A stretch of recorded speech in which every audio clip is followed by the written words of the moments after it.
Hi guys, SirVern back here, and today I am reviewing Cyberpunk 2077 for the PS5. So this game came out, man, over a year ago now, and I've been excited to play the game ever since its release. Um, but as most people know, when it got released, it was just horrific reviews, buggy. Um, they did some sketchy stuff. They released the only the PC footage, which wasn't terrible, and wouldn't let reviewers show like the console footage. And at the time, only the PS4 was out, I believe. Yeah, I think so, or maybe it was right at that transition time. Anyway, it's just it's been a long time since it's been out. It's had a lot of patches and a lot of stuff they've worked on. But I got it pretty much the week that the PS5 patch or the PS5 version came out. So I got it for super cheap, and then I got it physical for like I don't know, like $15 new, and I got the strategy guide, which I haven't used yet. I'll explain that in a second, but I bought the strategy guide, and it was like the collector's edition strategy guide. Like I think it's a hardbound book. I don't know, it's huge, and I got it for like $5.99, like clearance at GameStop. So, needless to say, this game, some people hated it and some people loved it. I haven't watched a ton of reviews on it. I've just seen a lot of I saw a rant by Angry Joe, I believe, but everybody was just focusing on the bugs and that kind of thing. So, anyway, the game looked phenomenal. I beat it like 2 or 3 days ago, and anyway, I'll get into it. So I'm going to rank the game like I normally do. I'm going to go through 5 categories: graphics, performance, gameplay slash story, replayability, and then fun factor. Give them a score from 1 to 10, and then average them out. So we'll start with the graphics. And I wrote this like 3 days ago, so we'll see if anything's changed. Anyway, graphics. I'm going to give the graphics a 9. Uh, they're not hyper realistic, but they're more stylized. It's in the future. There's a lot of neon lights, a lot of lens flares looking around. There's all these different colors everywhere you look. But the game's a good looking game. I'm playing on the PS5, so you're playing it in like a performance ray tracing mode, I believe. So man, it looks good. It looks really good. It's a pretty game. The people, the character models don't look hyper realistic, but neither does anything really. It's kind of to me, it's like a blend of a hyper realistic looking game and then kind of like a cartoonish looking game. It's a blend. It's just a stylized looking game. I'll probably throw some screenshots in here while I'm talking just randomly of the game that I took while I was playing. I didn't. The PS5 also came out with a feature midway through this game where if you take a screenshot, it automatically goes to your PlayStation app, which is super convenient while editing videos. So now the games I review, if I took screenshots, I can just include them really easy. I love that feature they added for PS5. But anyway, so I'll throw a few screenshots and you can see for yourself. But it looks really good. Of course, Keanu Reeves is in this game, and he looks, his character model looks pretty good. But anyway, I like it. I think it looks awesome. Graphics, I'm going to give it 9. Environments look good. Character models are pretty good. Like I said, they're not like hyper realistic. It's not going to be the best graphics you've ever seen. But man, for what they were going for, I think they nailed it. 9 for graphics. Performance is my next category. This is going to be the lowest score.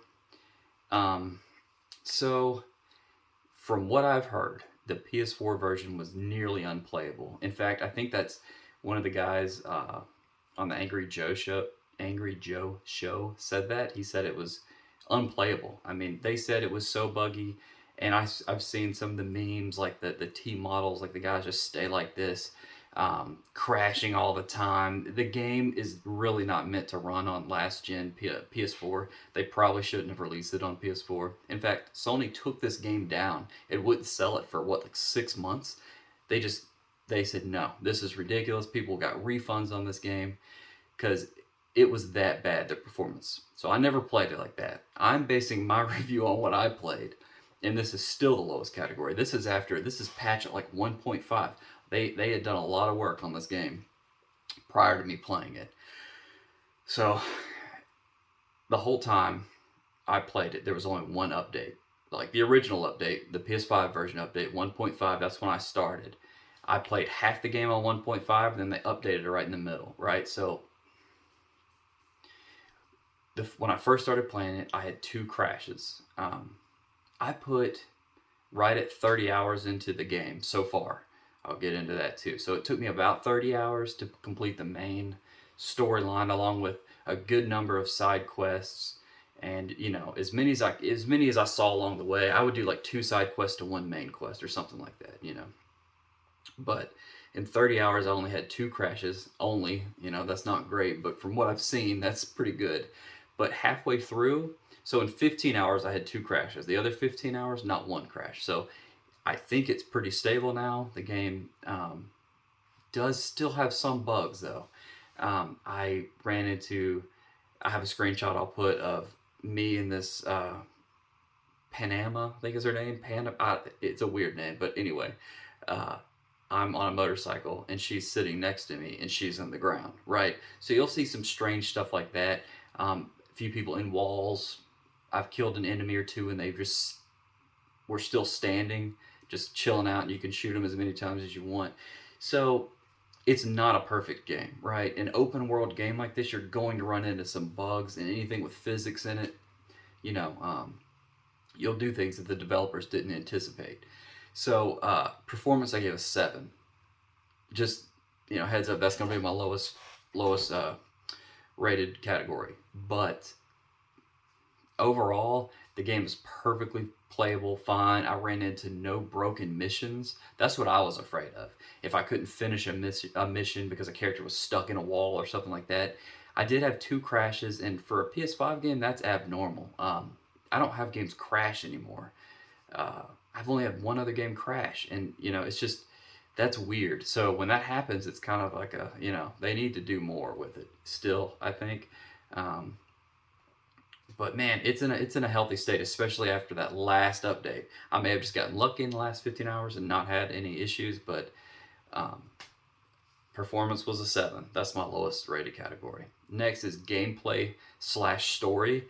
This is my highest rated. Okay, so I did not know what to expect when it came to the story or the gameplay, really. I just knew it futuristic 2077, obviously. And it has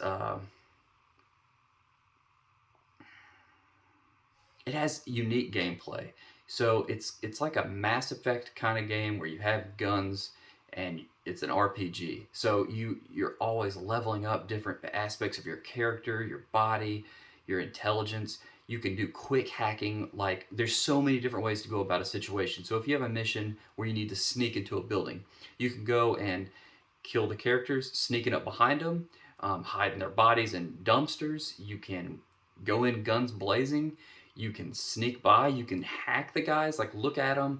Everybody has this futuristic like cyberware on, so you can like hack their eyewear, make them blind for a while. You can damage them by hacking into them. You can hack computers, shut down the cameras. It is awesome the way you can go about infiltrating a base, just for an example. There's so many different ways to do each mission. It is so cool. Or you can upgrade your guy to where he's crazy. I upgraded into these hands that had like blades in them, and I would just go attack with my Wolverine hands. So cool, man. Mantis hands, I think they're called in that game. I did unlock gorilla arms. I haven't even used them yet. So cool. Those are expensive though. I spent 30 hours and was only able to afford one huge upgrade like that. But you can upgrade your every part of your body, your eyes, your skin, your legs, everything. You can just do all this cyberware. So you go to these guys that will that'll install it. They're kind of like street doctors, kind of sketchy. But just that alone, you can upgrade your weapons, you can upgrade your armor, you can level up this aspect of your character, this aspect of your character. The character customization, not only physically, like the appearance is insane, but also what you can do with their statistics and all that. Loved it. It is the most addicting game like that I've played in years, since something like Mass Effect.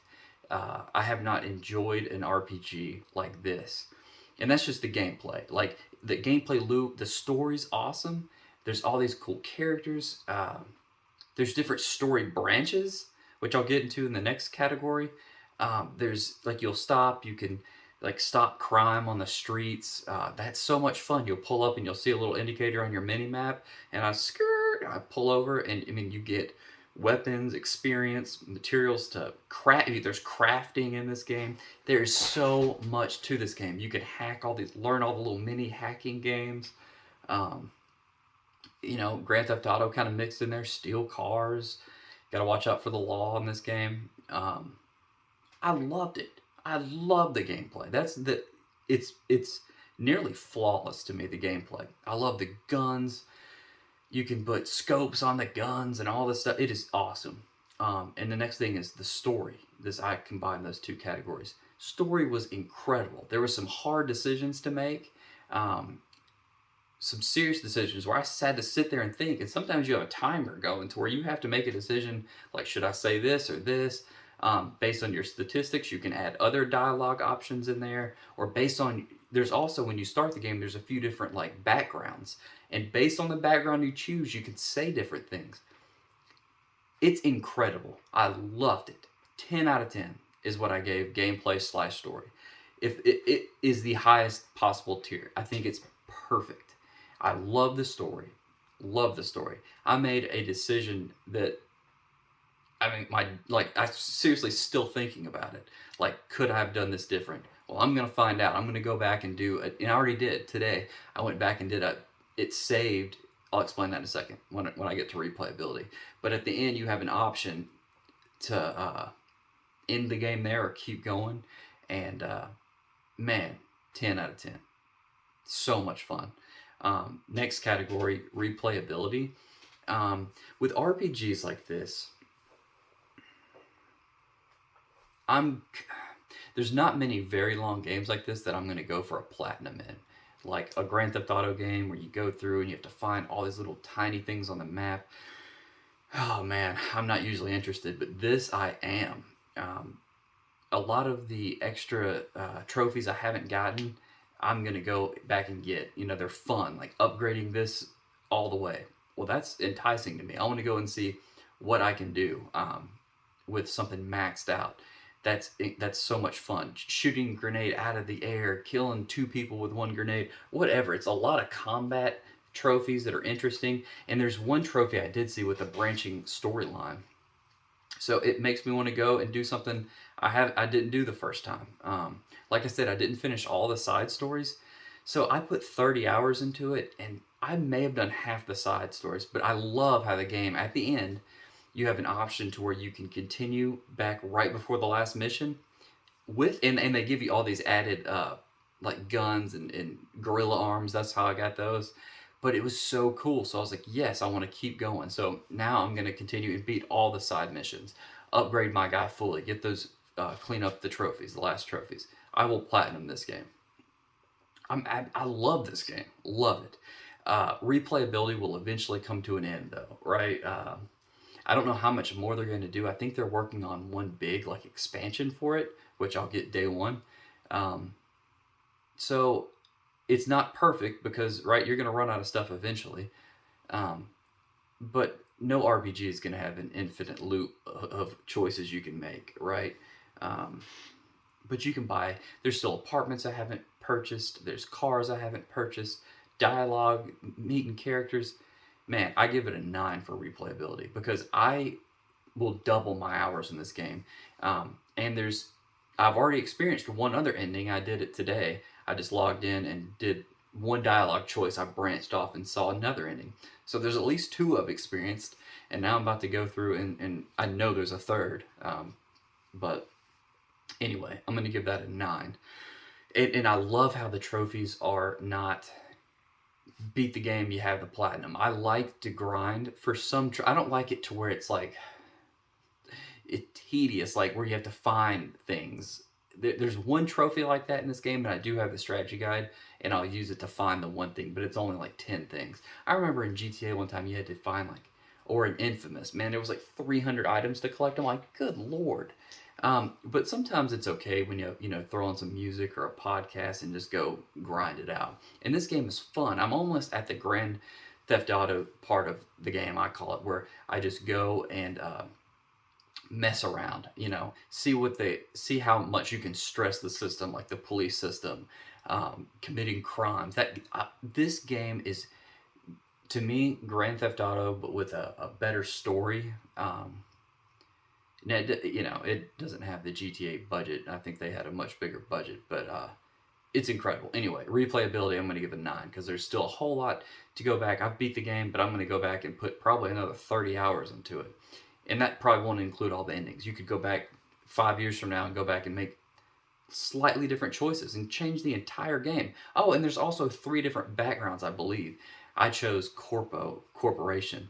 So ex-corporate guy, but you can choose like 2 or 3 others, so that would change the whole game. So replayability is a 9 in this game. There's so many different options you can choose. You can also be a female character, fall in love with different people, blah blah blah. So last category, fun factor. I didn't get sick of this game the whole time. I really didn't. I loved it. I loved it. There's not one part of this game I didn't like. I had fun the whole time. I